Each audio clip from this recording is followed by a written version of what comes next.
Šajā video mēs parādīsim, kā izveidot dinamiskās meklēšanas reklāmas. Atšķirībā no vairākuma teksta reklāmu, kur mērķa auditorija ir atlasīta atbilstoši vaicājumiem tieši pēc atslēgvārdiem, dinamiskās meklēšanas reklāmas tiek rādītas atbilstoši vietnes saturam. Tas nozīmē, ka jums nav jāuztur atslēgvārdu saraksti vai galvenās lapas. Vislabākos rezultātus, izmantojot dinamiskās meklēšanas reklāmas, sasniegs uzņēmumi, kuru vietnēs ir daudz satura. Dinamiskās meklēšanas reklāmas ļaus jums ietaupīt laiku, sasniegt jaunus klientus un rādīt atbilstoši dinamiski veidotus reklāmu virsrakstus. Lai izveidotu dinamisko meklēšanas reklāmu, dories uz savu meklēšanas kampaņu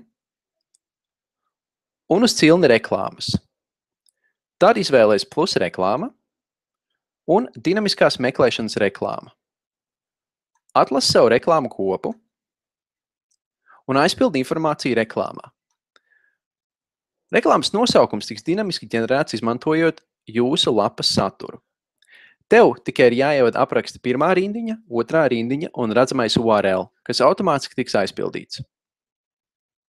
Tagad esam izveidojuši pirmo dinamiskās meklēšanas reklāmu. Tādēļ, ka apraksta otrajā rindiņā es minu mobilo telefonu, es atķeksēšu ierīces preferenci mobilās ierīces. Kad es izveidoju savu reklāmu, spiedz saglabāt reklāmu. Ja tev ir nepieciešama palīdzība par šo un citiem pirmajiem soļiem darbā ar AdWords, sazinies ar Google AdWords Latvijas atbalsta komandu. Izmantojiet palīdzības sadaļu savā AdWords kontā vai atbalsta tālruni 8000 4371.